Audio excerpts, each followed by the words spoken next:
In Zechariah 14, we are told, in that day his feet will stand on the Mount of Olives. And this is talking about the second coming of Jesus Yeshua. So when he returns to the Mount of Olives. Why? Why to the Jerusalem area? Because that's the place where Yahweh put his name. Now, I want to go through that in a bit, but I also want to point out a few more things about this passage. It says, thus Yahweh my Elohim and all the saints with him. Now, this is the word him in Hebrew. They put you here, but it actually is him. So Yahweh, this is referring to the part of the Godhead of Elohim. There's a triune nature of God. There's a Father and there's a Son. Yeshua here bears the name of Yahweh. And it says in Jeremiah, when he returns, we call him Yahweh Tzidkenu, Yahweh our righteousness. Isn't that beautiful? So it says he comes, and it shall come to pass in that day that there will be no light. Well, we know after the tribulation, the sun, moon, and stars are darkened, right? We know there's no more light. At that point, the cataclysmic events are happening. We have problems, probably volcanic activity blocking out the sun, moon, and stars. And so some of them, of course, have fallen from the heavens as well. But here's what also happens.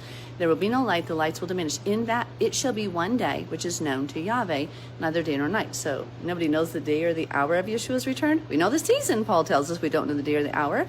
Well, this is a reference to something. Let's keep reading. Neither day nor night. But at evening time it shall happen, that it will be light. Why would we be seeing light at evening time?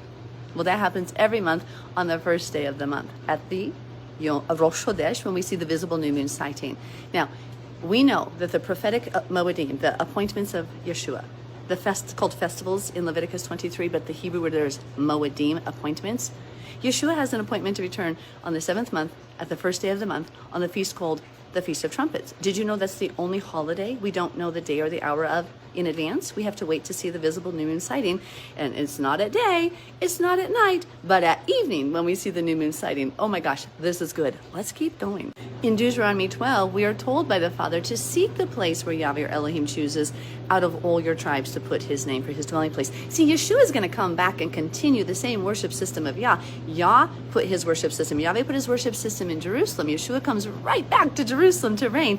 Please read Ezekiel 40 through 48, and you will see that third temple will be in Jerusalem. And when your Messiah returns to the Mount of Olives, he's coming right there to what? Isaiah 2, Isaiah 66, Micah 4, Zechariah 40 says the law will go forth from Zion. He's going to come back and teach the law. Let's keep looking. Of course, Deuteronomy 16 says the same thing. We must go to the place of Yahweh to do his worship system, his sacrifices, his offerings. We don't do them in America.